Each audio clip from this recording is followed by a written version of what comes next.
Welcome to the Family Fork Podcast, a show about prioritizing anti-inflammatory nutrition so that you can lose weight, have more energy, and still feed your family meals that they will love. I'm Ashley Malik, and my mission is to give you simple solutions for nutrition so that you can finally reach the health and wellness goals that you have been after. Let's get started. Today, we are talking about something that honestly, I have this love-hate relationship for, and I think you can probably agree with me. It's snacks. I really love snacks. I like to include snacks as part of my day, and I think they're a great way to help you feel like you're having something extra or special in your day, especially when you stick to a really clean, healthy meal plan. But the reason that I have this hate relationship with snacks is that if you have kids in school, you know that snacks can be a huge source of arguing and frustration. If you have kiddos in elementary school, there's one or two snacks that need to go with them to school during the day. And then, of course, there's always after school snacks. And then if you have teenagers, you know that your teens want to come home and just gobble up everything like Cheetos and Doritos and Takis and soda. And then they're not hungry for dinner, but then they're hungry at 9 o'clock at night when they want more snacks. So annoying. So snacks can be a good thing, but I know that they can also be a drain on your mental load as a mom. So today we are going to dig into snacks. And stick with me, even if you don't have kids or you don't have kids at home, because all of the things that we're talking about here today will apply still to you if you're looking to include snacks into your daily routine, but you still want to keep them healthy. And that's the goal, right? Healthy food, whether it's a snack or a meal. Now, I know there's not a mom out there who thinks, just going to let my kids eat junk food for snacks. I don't care. No, I know you want to make good decisions, but then you get into this power struggle with your kids because they want the things that you probably see as unhealthy or as junk food. And you're trying to figure out gosh, how do I provide snacks and fill the pantry with things that my kids are going to eat without them feeling like all we have is a bunch of, bird food in the kitchen? There is a way to find balance, and I'm going to show you exactly how to do that. But before we get into it, I want to tell you about a free resource that I have for you, the Healthy After School Snack Guide. And you can grab this right now in the show notes. This guide is so amazing because it gives you over 50 items that you can buy for snacks that are healthy, low in sugar, free of all of the damaging preservatives and ingredients that we see in a lot of popular junk foods today. And if you're like me, you just don't have a lot of time to make things from scratch. So this guide shows you exactly what you can buy, and it gives you some really creative ways to put those snacks together so that your kids actually get excited about their snacks. So be sure to grab that guide. The link is in the show notes, and it'll just send right over to you. All right, as moms, we try really hard to balance out what our kids are eating, and snacks are that one area where kiddos of any age, it can really add up with artificial colors, artificial ingredients, and things that are harmful to our kids. I have an episode coming up soon where I'm talking more about overall nutrition for kids specifically, because what we've seen in this country, in the United States, since the late 80s and the early 90s, food, it just looks different. There are added ingredients that we don't see in the same foods in other countries. A lot of processed foods that we have include artificial flavors and colors. But did you know that those ingredients have actually been linked to hyperactivity and irritability? So when you say I just gave my kid a bag of M&Ms and they started acting bananas, it may very well not be the sugar, which is often what we would attribute it to. It could very well be the artificial colors and the artificial flavors. But those hidden sugars, those can also be the culprit. Things like high fructose corn syrup, which you hear a lot about, but you hear less about dextrose and sucrose. All of these are linked to obesity and type 2 diabetes, but they also damage your gut microbiome and can impact and give you poor concentration. So We don't want our kids at risk of becoming obese or having type 2 diabetes just because of the food they're eating. Another thing I'm really passionate about looking out for these days is the preservatives that are so damaging.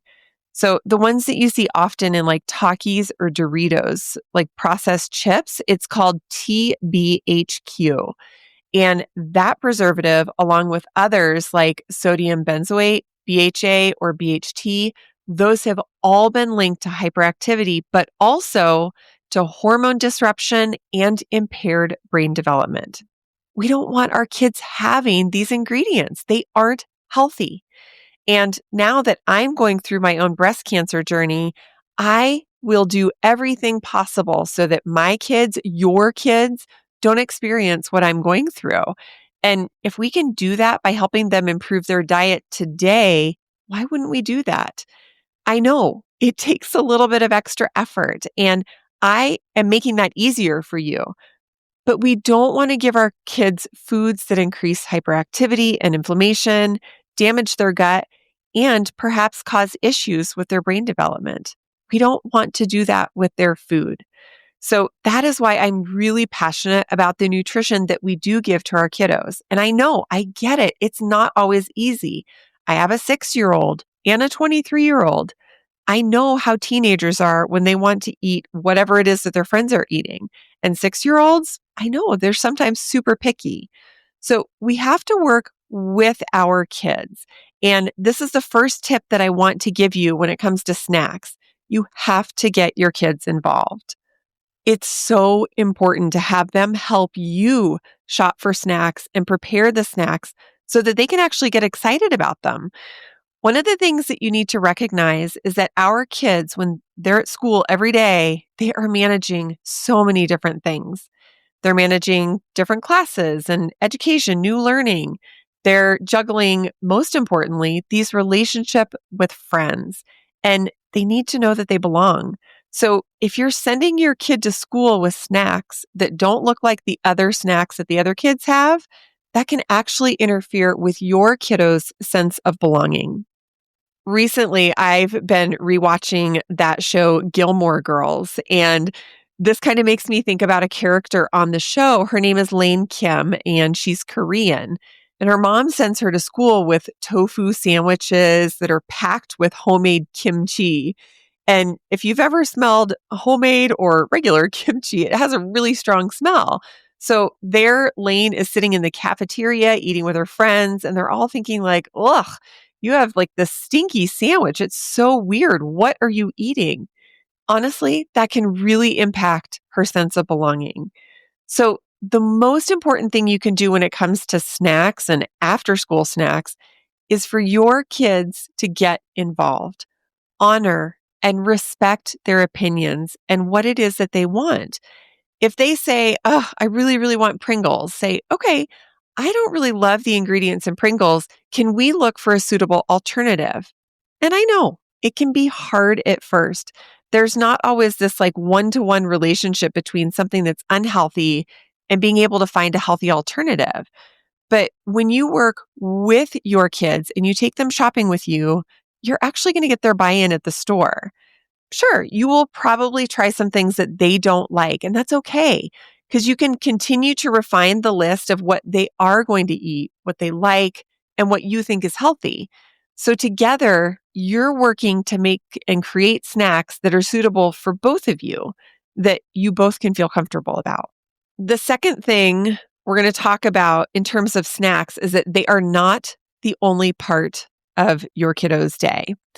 So a couple of years ago, I was having a lot of trouble feeding Soraya. She's my now 6-year-old.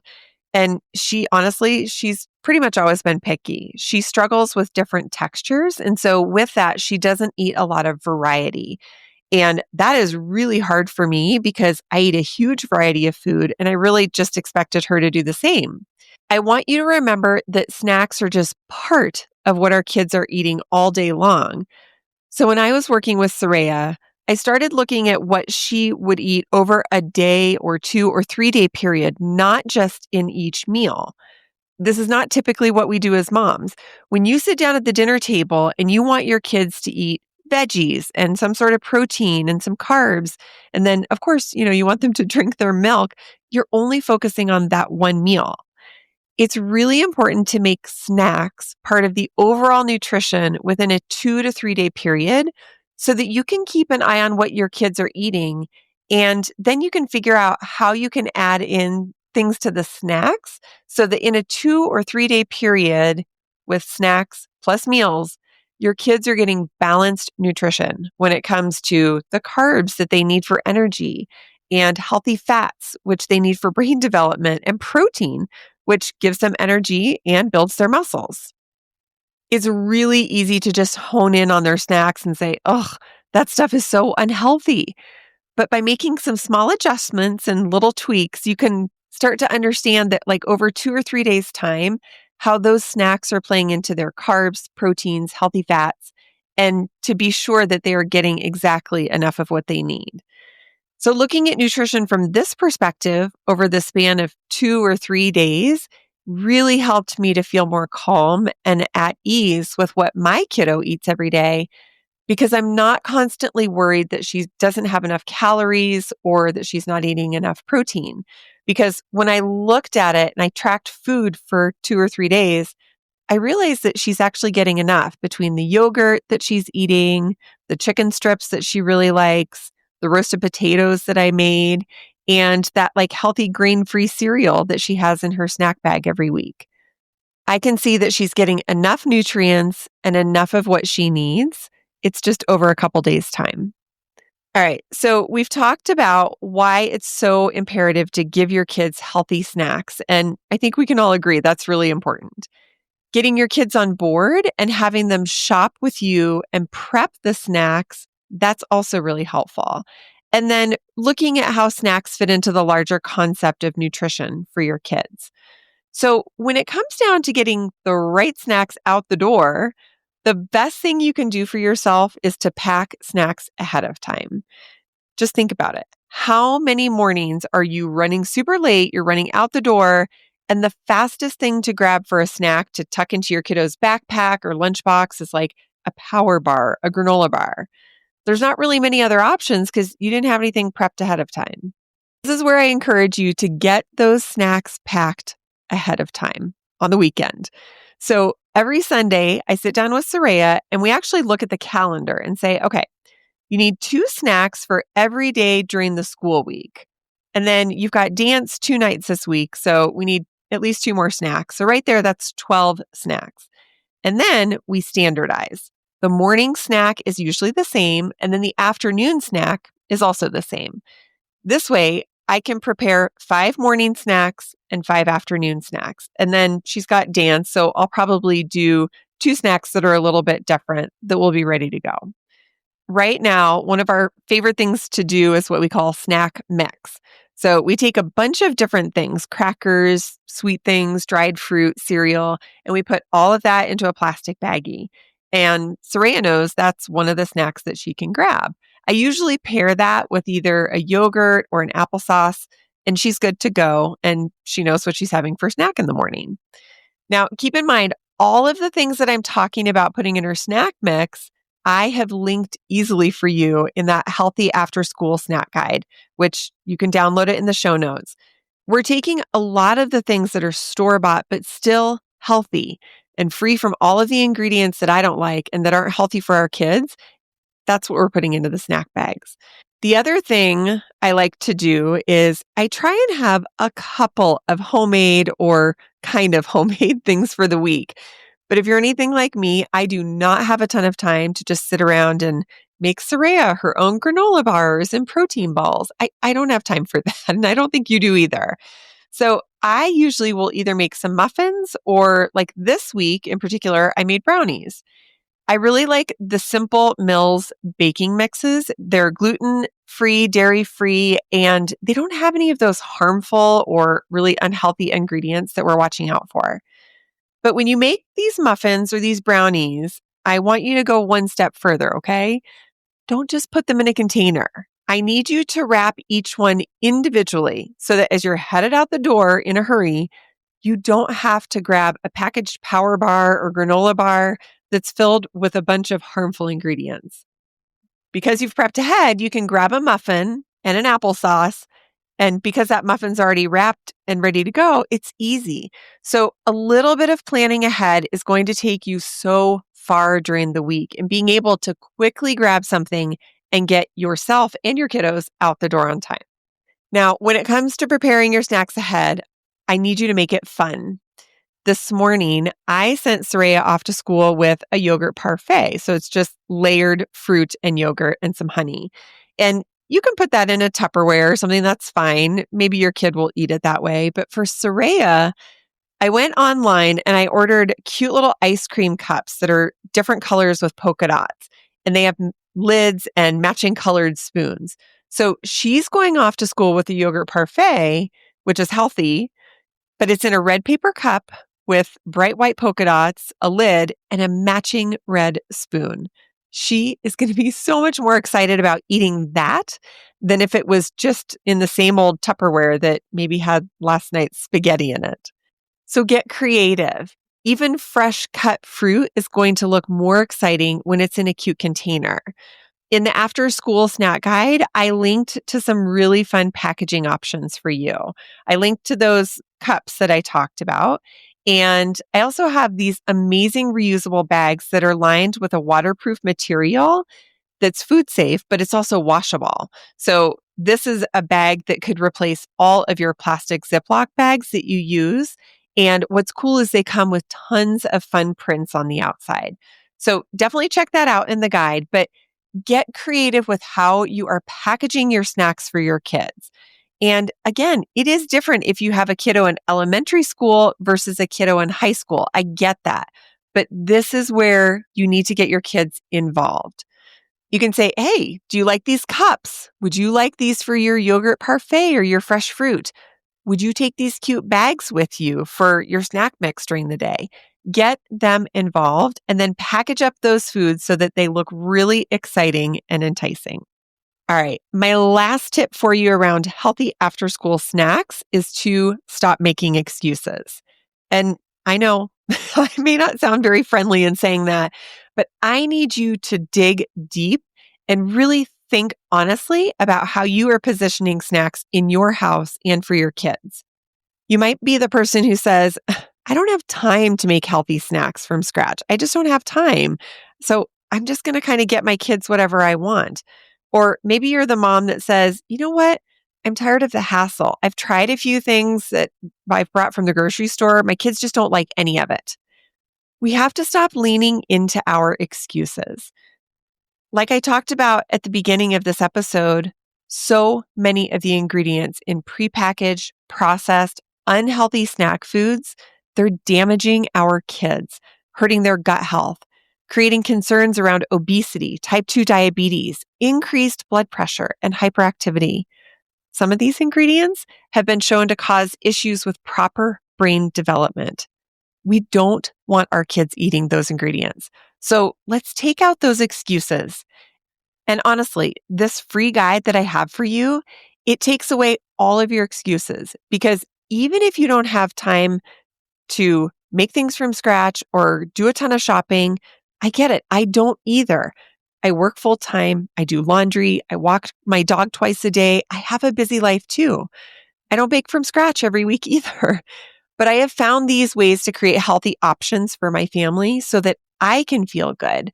They'll get excited about the snacks, and I know that they're eating what's going to serve them best and not damage their health now or in the future.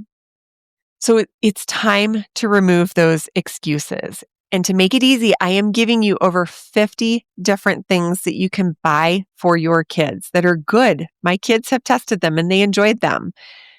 The guide also has 5 of our favorite things that we make ahead, kind of like making from scratch. So if you can do just a little bit of planning on a Saturday or a Sunday to get your snacks in shape for the week, get everything packaged up individually so that it's easy to grab during the week, you will be out of excuses. And once you've gotten your kids on board, you know that they're going to enjoy some of the new foods, and they'll hopefully start making transitions away from some of those unhealthy options over to snacks that are going to serve them better.